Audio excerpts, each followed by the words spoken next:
Hi, welcome back to my channel. ఈరోజు కథ నా రాక్షసుడు 46వ భాగాన్ని వినేద్దాం. దేని గురించి ఆలోచిస్తున్నావు రావణ్ అంటూ అక్కడికి వస్తాడు కౌశిక్. వాళ్ళ నెక్స్ట్ టార్గెట్ ఏంటో తెలుసుకోలేకపోతున్నాను. ఎంత ప్రయత్నించినా సరే వాడికేం తెలీదు అంటున్నాడు. నువ్వు కొట్టినా చంపినా సరే నా నుంచి ఎలాంటి సమాధానం రాదు అని అంటున్నాడు. అంటే వాడు చెప్పినంత మాత్రాన వాడిని నమ్మేయాలా? వీళ్ళంతా క్రిమినల్స్ రావణ్. కావాలనే మనకు అబద్ధాలు చెప్తున్నారు. కాబట్టి వీటిని అంత తేలిగ్గా వదిలిపెట్టకూడదు. రోజు టార్చర్ చేస్తే ఇక చచ్చిపోతాడన్న భయంతో నిజం చెప్పేస్తాడు. మరి నువ్వెందుకు ఏమీ చేయకుండా మామూలుగా మాటలతో అడిగితే వాళ్ళు ఎలా చెప్తారు? అది కాదురా, విజ్జు మార్నింగ్ కాల్ చేసింది అంటూ విజయలక్ష్మి తనతో మాట్లాడిన ప్రతి ఒక్క మాట తనకి అర్థమయ్యేలా చెప్తాడు రావణ్. అంటే ఏంటి? మన విషయంలో ఎన్నెన్ని జరిగినా అన్నిటినీ వదిలేసి ఇప్పుడు తనని వదిలివేయాలనుకుంటున్నావా? ఒక పసిబిడ్డ ఈ భూమి మీదకి వచ్చిన తర్వాత తన తండ్రి ఎక్కడా అని తల్లిని అడిగితే తల్లి సమాధానం చెప్పలేకపోవడం చాలా బాధాకరం. నేను దుర్మార్గుణ్ణని చెప్తున్నాను, కానీ తెలియకుండానే నాలో కూడా మానవత్వం ఉంది కదా. మనం ఏదైనా కావాలని శాసించడం లేదు. తప్పు వాళ్ళైతే గట్టిగా గుణపాఠం చెప్తున్నాను. అందుకే తన్ని వదిలేయాలనుకుంటున్నాను. మళ్ళీ ఒక ఆడపిల్ల బలవడం చూడలేం కదా. కౌశిక్, ఒకసారి ఆలోచించు, నీకు కూడా అర్థమవుతుంది అంటాడు. వాడిని వదిలేస్తే మనం ఎలా తెలుసుకుంటాం? వాడిని వదిలేస్తేనే మనం తెలుసుకోగలుగుతాం కొన్ని విషయాలు. తప్పకుండా ఎన్ని రోజులు ఇంట్లో కూర్చుంటాడు? ఏదో ఒకరోజు బయటికి వెళ్తాడు కదా. వాళ్ళ రహస్యాల గురించి పూర్తిగా తెలుసుకోవచ్చు. నువ్వు వెళ్ళు, వాడిని వదిలేసి ఇంటి దగ్గర డ్రాప్ చేసి వచ్చి. నువ్వేం మాట్లాడుతున్నావు ఒకసారి ఆలోచించుకోరా. నేను కరెక్ట్గానే మాట్లాడుతున్నాను. వదిలే కౌశిక్. మరి అక్కడ సీత పరిస్థితి? మంచి వాళ్ళకి ఎప్పుడు మంచి జరుగుతుంది. ఈ చిన్న లాజిక్ చాలు, నా సీత ఎక్కడున్నా క్షేమంగా ఉంటుంది అని చెప్పి తన గదిలోకి వెళ్ళిపోతాడు. తను వెళ్ళిన 2 సెకండ్స్కి తన ఫోన్కి ఒక మెసేజ్ వస్తుంది. ఆ మెసేజ్ చూసిన తర్వాత చిరునవ్వు వెల్లువిచ్చుకుంటుంది తన పెదవుల మీద. ఇప్పుడే నిద్ర లేచావా అంటూ తను కూడా మెసేజ్ చేస్తాడు. సరిగ్గా నిద్ర పట్టట్లేదు, మీరు ఎప్పుడు వస్తున్నారు? చాలా కష్టంగా ఉంది అంటూ జూలీ విషయంలో తను చేసిన పని మొత్తం తనకి మెసేజ్ చేస్తుంది. అప్పటి నుంచి నాకు కూడా భయంగా ఉంది అతన్ని చూస్తుంటే. ఆ అమ్మాయి మంచిదే అని నువ్వు అనుకుంటున్నావా? అలాగే ఉంది కదా. తను చాలా అమాయకురాల్లాగా. ఒక్క విషయం సీత, మనం ఎవరిని నమ్మడానికి లేదు. ఇప్పుడు ఆ అమ్మాయి నీ గురించి అడుగుతుంది. నువ్వు ఎలా కిడ్నాప్ అయ్యావో అడుగుతుంది. ఎందుకంటే పూర్తిగా నీ గురించి విషయాలు లాగడానికి. వాళ్ళిద్దరు ఇలా ప్లాన్ చేస్తున్నారేమో తెలుసుకోలేం కదా. ఇప్పుడు నువ్వు ఎక్కడ మాట్లాడుతున్నావు? నేను ఫ్రెష్ అవ్వడానికి వచ్చాను. నీ దగ్గర మొబైల్ ఉన్న సంగతి ఎవరికీ తెలియకూడదు. మీరు అనుకున్నట్టు అది టచ్ ఫోన్ కాదు, చిన్న నోకియా ఫోన్. ప్రతి ఒక్కరూ చూడ్డానికి అమాయకంగానే కనిపిస్తారు. ఎవరు ఎలాంటి వాళ్ళో తెలుసుకోవడానికి యుగాలు గడిచిపోతున్నాయి సీత. కాబట్టి నువ్వు జాగ్రత్త. ఆ అమ్మాయి దగ్గర మంచిగానే ఉండు. తనతో మంచిగా మాట్లాడు. తన నుంచి ఏమైనా బయటకు వస్తుందేమో తెలుసుకో.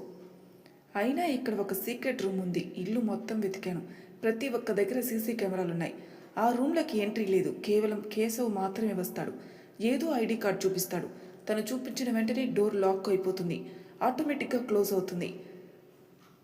నాకు తెలిసి ఆ గదిలో తనకి సంబంధించినవి చాలా వివరాలే మనం తెలుసుకోవచ్చు అనుకుంటా. నిన్న నైట్ తను మాట్లాడుతూ ఉంటే విన్నాను. ఈ జూలీ గదికి వచ్చిన తర్వాత 1 గంట తర్వాత నేను బయటికి వెళ్ళాను. అప్పుడు తను ఎవరో మదన్ అంట అతనితో మాట్లాడుతున్నాడు. అండ్ అలాగే డ్రగ్స్ సప్లై గురించి అతను మాట్లాడుతుంటే విన్నాను. మ్యాక్సిమం ఈ రోజైనా రేపైనా అది కూడా వాళ్ళు చేయాలి అనుకుంటున్నారు, కానీ ఎక్కడ అనేది డీటెయిల్స్ తెలుసుకోలేకపోయాను. Thank you Sita. ఎంత చెప్పినా తక్కువే అవుతుంది కదా. నన్ను పెళ్లి చేసుకున్నప్పటి నుంచి నేను సంతోషంగా చూసుకుందే లేదు. ఎప్పుడో నాతో ఎన్నో చివాట్లు తింటూ ఎన్నో గొడవలు పడుతూ ఒక రాక్షసుల్లా బిహేవ్ చేశాను. తర్వాత నేను దూరమైన తర్వాత కూడా ఆడ శివంగిలా మారి నా వ్యాపార సామ్రాజ్యాన్ని నీ భుజ స్కందాలతో మోసావు. ఇప్పుడు కూడా నీ భర్తకి హెల్ప్ చేయడానికి నా నుంచి దూరంగా వెళ్ళావు. నా మీద కోపం రావట్లేదా నీకు అంటూ తను మాట్లాడిన మాటలకి, కోపమా? ఎలా ఉంటుంది? మీరు నన్ను పట్టించుకోకుంటే కోపం వస్తుంది, పక్కన వాళ్ళతో మాట్లాడితే కోపం వస్తుంది. అంతేకాని మీ మనసు నిండా నేనున్నప్పుడు నాకు కోపం ఎలా వస్తుంది? మీరు నా గురించి ఆలోచించకండి. నేను చాలా జాగ్రత్తగా ఉంటాను. ఇక ఉంటాను అని సీత అంటుంది. అప్పుడేనా? తప్పదు కదా. సరే జాగ్రత్త అని మెసేజ్ రావడంతో ఫోన్ స్విచ్ ఆఫ్ చేస్తుంది. ఆ ఫోన్ని కాస్త సేఫ్టీగా దాచేస్తుంది. అండ్ ఇక్కడ గుర్తుపెట్టుకోవాల్సిన విషయం ఏంటంటే, కేశవ్ ఆ అమ్మాయిని బలవంతం చేసిన రోజు తను ఇంకా నిద్రపోలేదు. ఆ రోజు రావణ్కి మెసేజ్ పెట్టింది సీత. ఇప్పుడు జూలీ సీత మాట్లాడుతున్న మాటల సందర్భం. రావణ్ అడిగినట్టే జూలీ తన కిడ్నాప్ అయిన విషయం గురించి అడగడంతో ఆలోచనలో పడుతుంది సీత కూడా. చెప్పక్క, రావణ్ గారి గురించి మీరు చాలా చెప్పారు కదా, అలాంటప్పుడు కేశవ్ మిమ్మల్ని ఎలా కిడ్నాప్ చేశాడు, అంత తేలిగ్గా ఎలా జరిగింది అని అడుగుతుంది. కొన్ని మనం అనుకున్నట్టు ఏదీ జరగదు జూలీ.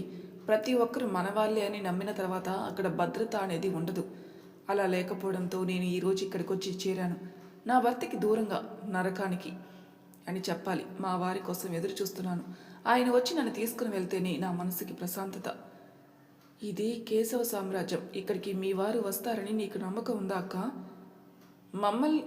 మనల్ని మనం నమ్మకపోయినా సరే మనల్ని ప్రేమించే వాళ్ళని మనం తప్పకుండా నమ్మాలి. ఇప్పుడు నేను అదే చేస్తున్నాను, మా వారి కోసం ఎదురు చూస్తున్నాను అని మాత్రమే చెప్తున్నారు. తనతో నిజం చెప్పాలన్నా సరే రావణ్ చెప్పిన మాటలు గుర్తొస్తున్నాయి. కొద్ది రోజులు తనని అబ్జర్వ్ చేసిన తర్వాత తనకి నిజం చెప్పాలి అనుకుంటుంది. సరే నువ్వు రెస్ట్ తీసుకో అంటూ కిందికి వెళ్తుంది తను. అప్పుడే తన ఫోన్కి కాల్ వస్తుంది. ఏంటి, సీత గురించి ఏమైనా తెలుసుకున్నావా? నాకు తెలిసి అలాంటిది ఏమీ అనిపించడం లేదు సార్. అందరూ వాళ్ళే అనుకుని చాలా ఫ్రీగా ఉన్నారు. అక్కడ వాళ్ళు ఉన్న విషయం ఎవరికీ తెలీదు అనుకున్నారు, కానీ మీరు అక్కడికి వెళ్తున్నారని వాళ్ళు తెలుసుకోలేకపోయారనిపిస్తుంది సార్. సీత అక్క కళ్ళలోకి చూస్తే ఏ విషయం దాచినట్టు నాకు అనిపించడం లేదు. మీరే అనవసరంగా టెన్షన్ పడుతున్నారేమో. నమ్మలేకపోతున్నాను. సీత కళ్ళలో అంత కాన్ఫిడెన్స్ చూస్తుంటే ఏదో తేడా అనిపిస్తుంది. తను నా దగ్గర ఉంది, అలాంటిది రావణ్ వస్తాడనే కాన్ఫిడెన్స్ కనిపిస్తుంది. ఒకవేళ సీతకి ఏమీ తెలియదనుకుంటే ఇక్కడ ఒక్కొక్క విషయం వాళ్ళకి ఎలా తెలుస్తుంది? భరత్ వాళ్ళకి కూడా డీలింగ్స్ గురించి నేను పూర్తిగా చెప్పాను. ఈరోజు డీల్ ఉంది అంటే 2 గంటల ముందు మాత్రమే వాళ్ళకి తెలుస్తుంది. అలాంటిది కాపు కాచి ఒక్కొక్కరిని ఇలా పట్టుకోవడం ఏంటి అర్థం కావడం లేదు. ఈరోజు నైట్కి ఇంకొక డ్రగ్ సప్లై ఉంది కదా, అది కూడా భారీగా తరలిస్తున్నారు. అది గనక పట్టుబడిందంటే నా గురించి పోలీసులు ఎంక్వైరీ చేయడం మొదలు పెట్టేస్తారు. ఎందుకంటే ఆ కొకైన్ మొత్తం రావాల్సింది శ్రీలంక కాబట్టి చెన్నై నుంచి అది శ్రీలంక చేరాలి. అది కూడా బోట్లో చాలా సీక్రెట్గా. ఈ ఒక్క విషయం తెలిస్తే చాలు చెన్నై పోలీసులు శ్రీలంక వచ్చేయడానికి. అండ్ అలాగే ఇక నా విషయాలు కూడా ఒక్కొక్కటి బయటపడతాయి. ఇది కొన్ని కోట్ల డీల్, ఇది మిస్ కాకూడదు అంటూ కేశవ్ మాట్లాడతాడు. మీరు తలుచుకుంటే ఎంత సార్, ప్రతి ఒక్కటి చేసేస్తారు.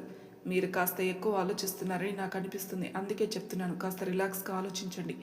తప్పకుండా మీకు సొల్యూషన్ దొరుకుతుంది. అందులోనూ చెన్నైలో మీకు తెలిసిన వాళ్ళు చాలామంది ఉన్నారు. మీ సర్కిల్ కూడా నాకు తెలుసు, చాలా సులువుగా తీసుకుని రావచ్చేమో అంటూ జూలీ తనతో మాట్లాడిన మాటలు బయటికి వెళ్ళొస్తానని చెప్పి బయటికి వెళ్లకుండా అక్కడే ఉన్న సీత వింటూ ఉంది. అప్పుడే రావణ్ చెప్పిన దాని గురించి ఆలోచిస్తుంది. మనం చూసే కళ్ళతో మనకి ప్రతి ఒక్కరూ మంచి వాళ్ళుగా కనిపిస్తారు, కానీ వాళ్ళ దగ్గరికి వెళ్తేనే కానీ తెలీదు వాళ్ళు ఎలాంటి వాళ్ళని.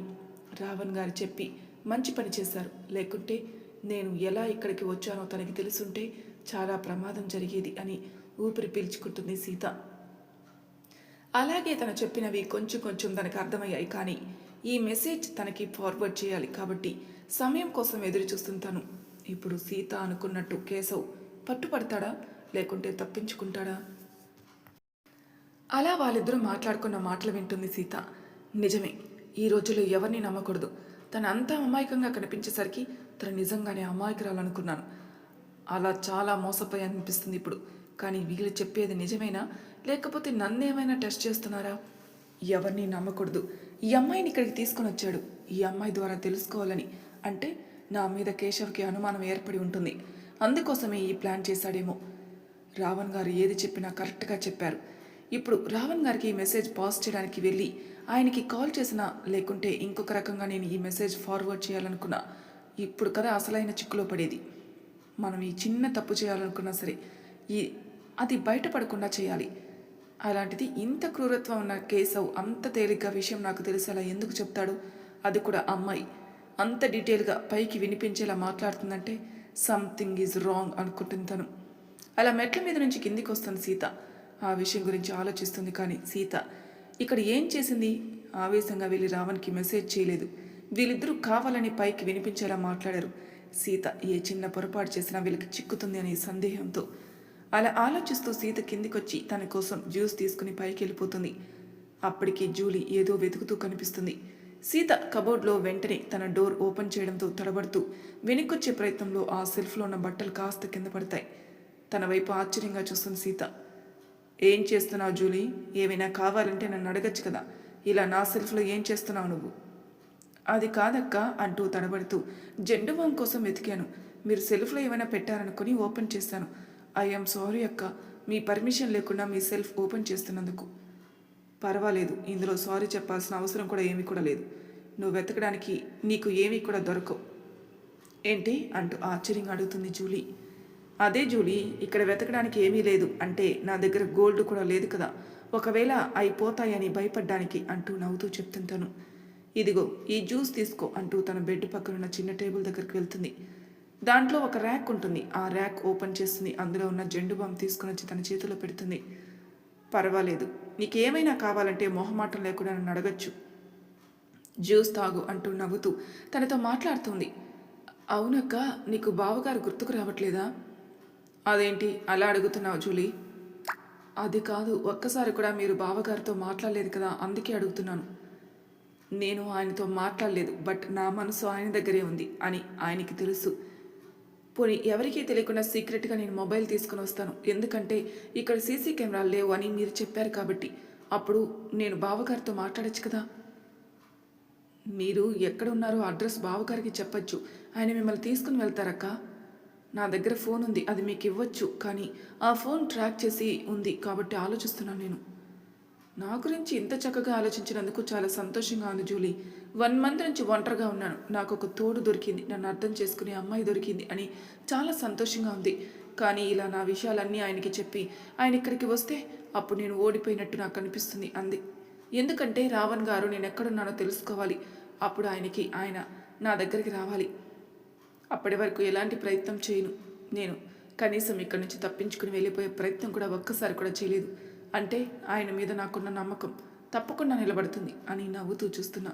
తన కళ్ళల్లో కాన్ఫిడెన్స్ కేశవ్ చెప్పినప్పుడు తనకి కనిపించలేదు, ఇప్పుడు చూస్తున్నప్పుడు తనకు కనిపిస్తుంది. సీతతో ఏవైనా మాట్లాడాలంటే ఏదో తెలియని భయం మొదలైంది జూలీకి. నిజంగానే ప్రేమిస్తే ఇలాగే ఉంటారా? ఒకరి మీద ఒకరికి నమ్మకం, ఒకరి మీద ఒకరికి ప్రేమ. తన భర్త తన కోసం వస్తాడు, తను తీసుకుని వెళ్తాడని తన కళ్ళల్లో చాలా కాన్ఫిడెన్స్ కనిపిస్తుంది. కేశవ్ గారు అనవసరంగా ఆలోచిస్తున్నారు. సీతక్క ఎలాంటి ప్రయత్నం చేయడం లేదు. సీతక్క మీద ఆయనకే ఎందుకు అనుమానం వచ్చింది ఏమో. నా ప్రాణం తీయడానికి నన్ను తీసుకుని వచ్చినట్టు అనిపిస్తుంది. అక్క ముందు నటించడానికి రాత్రి నాకు నరకం చూపించాడు దేవుడా అనుకుంటూ తన నొప్పుల వద్ద జెండు బామ్ రాసుకుంటూ ఉంటుంది. అంతే కదా, ఒక వ్యక్తి తప్పు చేశాడంటే ఆ తప్పు బయటికి రాకుండా ఉండడానికి 1,000,000 సొల్యూషన్స్ వెతుక్కుంటూ ఉంటాడు. మనశ్శాంతిగా ప్రశాంతంగా ఉండగలుగుతాడా? ఉండలేడు. ఎంత ఆస్తి ఉండి సరిపోదు. ఇక్కడితో ఆ వెధవ పనులు మొత్తం వదిలేసి ప్రశాంతంగా కూర్చొని తినచ్చు కదా దరిద్రుడు అని మనసులో తిట్టుకుంటుంది జూలీ. సీత చెప్పిన విషయం గురించి ఆలోచిస్తాడు రావణ్. డ్రగ్స్ సప్లై, అది కూడా సీతకి తెలిసేలా ఆ టైంలో తను ఫోన్ మాట్లాడుతున్నాడు అంటే సంథింగ్ ఈజ్ రాంగ్ అనిపిస్తుంది. సీత గురించి తనకి ఏమైనా డౌట్ వచ్చిందా, లేకపోతే నిజంగానే ఎక్స్పోర్ట్ అవుతుందా అర్థం కావట్లేదు తనకి. అలా అక్కడి నుంచి పంపించిన విజ్జు హస్బెండ్ని ఫాలో అవుతాడు రాఘవ్. తన ఇంటికి వెళ్ళడం చూసి విజ్జు చాలా సంతోషిస్తుంది. ఇంత త్వరగా నేను వదిలేస్తాడని కలలో కూడా ఊహించలేదు. చాలా సంతోషంగా ఉంది అంటూ తన భర్తను పట్టుకుని ఏడుస్తుంది విజ్జు. ప్లీజ్, నన్ను పెళ్లి చేసుకున్నప్పటి నుంచి నువ్వు చాలా ప్రాబ్లమ్స్ ఫేస్ చేశాను. ఒకప్పుడు నాకు తెలియలేదు, కానీ నా కడుపులోకి బిడ్డ చేరిన తర్వాత నేను చేసిన తప్పులు, నువ్వు చేస్తున్న తప్పులు ఆ బిడ్డకి ఎక్కడ పనిష్మెంట్ అవుతాయని చాలా భయపడుతూ వచ్చాను. అర్థం చేసుకోండి. మావయ్య గారికి కాలు పట్టుకుందాం, మనం ఇక్కడి నుంచి వెళ్ళిపోదాం, మలేషియాలో ప్రశాంతంగా బ్రతుకుదాం. మా నాన్నగారి పగ మన పగ అని మిమ్మల్ని కూడా తీసుకుని వచ్చి మా నాన్నగారికి బానిసం చేశాను. ఇప్పుడు నాకు అనిపిస్తుంది. ఏంటి అలా మాట్లాడుతున్నావు అంటూ పైనుంచి దిగి వస్తున్న వాళ్ళ నాన్న ఆ మాటలు విని కోపంగా కూతురు వైపు చూస్తారు. మీ అన్నయ్య, మీ తమ్ముడు ఇద్దరు జైల్లో ఉన్నారు, ఆ విషయం మర్చిపోయారా? మీ లైఫ్ మీరు చూసుకోవాలనుకుంటున్నారు. మీ పగ వల్ల మేం చచ్చిపోవడం మాకు ఇష్టం లేదు డాడీ అంటుంది. రేపే నా ప్రయాణం. నేను మామయ్యతో మాట్లాడాను. ఆయన ఎంత శిక్ష విధించినా సరే పడడానికి నేను సిద్ధంగా ఉన్నాను. మా వారిని తీసుకుని నేను ఇక్కడి నుంచి వెళ్ళిపోతాను అంటూ విజ్జు మాట్లాడిన మాటలకి కోపంగా ఊగిపోతూ ఉంటాడు తన తండ్రి.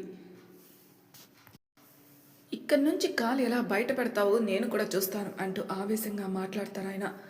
వావ్, శబాష్ డాడీ, మొదట భర్తగా ఫీల్ అయ్యావు, తర్వాత బిజినెస్ ఫీల్డ్లో ఫెయిల్ అయ్యావు, ఇప్పుడు ఒక తండ్రిగా కూడా ఫెయిల్ అయ్యావు. మమ్మీ ఒకప్పుడు నువ్వు చెప్తూ ఉంటే ఆ మాటలు కొట్టి పడేశాను. ఇప్పుడు డాడీలోని రాక్షసత్వం క్లియర్గా కళ్ళకు కట్టినట్టు కనిపిస్తుంది నాకు. కూతురు వెళ్ళిపోతుంది, తన లైఫ్ తను ప్రశాంతంగా బ్రతుకుతుందని డాడీ ఒక్క క్షణం కూడా ఆలోచించట్లేదంటే ఆయన మనసులో కేవలం పగ, ప్రతీకారం మాత్రమే ఉంది. 8 ఏళ్ల తర్వాత తల్లి అవుతుంది కూతురు అన్న సంతోషం నీ దగ్గర అస్సలు లేదు. తను ప్రశాంతంగా తన పుట్టబోయే బిడ్డతో, తన భర్తతో జీవితం సంతోషంగా ఉండాలని దీవించి పంపిస్తాడు అనుకుంటే గడప దాటనివ్వనని మాట్లాడుతున్నాడు డాడీ. ఇలాంటిది ఏదో చేస్తాడని నాకు ముందే తెలుసు మమ్మీ. అందుకే ఈరోజు నేను స్టేషన్కి వెళ్ళి డాడీ మీద కంప్లైంట్ చేసి వచ్చాను. మా ప్రాణాలకి ఒక చిన్న హాని జరిగినా దానికి కేవలం డాడీ అని మాత్రమే ఇప్పుడు చెప్పండి. ఇప్పుడు చెప్పండి డాడీ, మేము ఇక్కడి నుంచి వెళ్ళాలా వెళ్ళకూడదా అంటూ కోపంగా మాట్లాడుతుంది విజ్జు. కూతురువి అని సైలెంట్గా ఉన్నాను. నీ పొజిషన్లో ఎవరైనా ఉంటే ఈ పాటికి చంపి పాతేసేవాడిని అంటూ కోపంగా తన వైపు చూస్తాడు. చంపండి, ప్రతి ఒక్కరిని చంపేయండి. కొడుకుల్ని పిచ్చి వాళ్ళని చేసేశారు. ఒకడేమో డాక్టర్ చదివాడు, ఇంకొకడు MBA చేశాడు. ఒక మంచి బిజినెస్ ఫీల్డ్లోకి తీసుకుని వెళ్లాల్సిన వాడిని జైలు పాలు చేశారు. ఇంకొకడు డాక్టర్గా తన లైఫ్ ముందుకు తీసుకుని వెళ్ళనివ్వకుండా అర్ధాంతరంగా వాడికి ఒక ముద్ర పడేలా చేసేశారు. ఇప్పుడు ఎలాంటి హాస్పిటల్స్ ఆఫర్స్ కూడా వాడికి రాకుండా చేసేశారు. నా పిల్లల భవిష్యత్తు నాశనం చేశారు. మీ పగ ప్రతీకారంతో అల్లుడు గారు మీరైనా మారండి. ఇక్కడి నుంచి నా కూతుర్ని తీసుకుని వెళ్ళిపోండి. తన్ని తాను 8 సంవత్సరాల నుంచి పిల్లల కోసం ఎంత కష్టపడిందో నాకు తెలుసు. తిరగని గుడి లేదు, పూజించని దేవుడు లేడు. అలాగే ఎన్ని హాస్పిటల్ తిరిగిందో, ఎన్ని ట్రీట్మెంట్ చేయించుకుందో అవన్నీ మీకు తెలుసు కదా. మీ నాన్నగారికి మీరు మాత్రమే వారసులు. కూతుర్లు ఉన్నా సరే కొడుకు కోసమే కదా ఏ తండ్రి అయినా చూస్తాడు. కాబట్టి మీరు వెళ్ళండి, తప్పకుండా వాళ్ళు మిమ్మల్ని ఇంటికి రానిస్తారని ఆమె చెప్పడంతో, అలాగే అత్తయ్య, ఇన్ని రోజులు నేను కూడా బాగా ప్రతీకారం ముసుగులో ఉండిపోయాను. ఈరోజు మీరు చెప్పిన తర్వాత నేనేం కోల్పోయానో తెలుసుకున్నాను. నా భార్య మారినందుకు కూడా చాలా సంతోషంగా ఉంది. రేపే మా ప్రయాణం అంటూ సంతోషంగా విజ్జుని దగ్గరకు తీసుకొని చెప్తాడు తను. మరి అంత తేలిగ్గా వాళ్ళ ప్రయాణం జరుగుతుందా? ఏం జరిగిందో నెక్స్ట్ ఎపిసోడ్లో తెలుసుకుందాం. అంతవరకు నా ఛానల్ సబ్స్క్రైబ్ చేయని వాళ్ళు ప్లీజ్ సబ్స్క్రైబ్ చేసుకోండి, లైక్ చేసి షేర్ చేయండి. మీ అభిప్రాయాలు నాకు కామెంట్ రూపంలో తెలియజేయండి. Thank you for listening.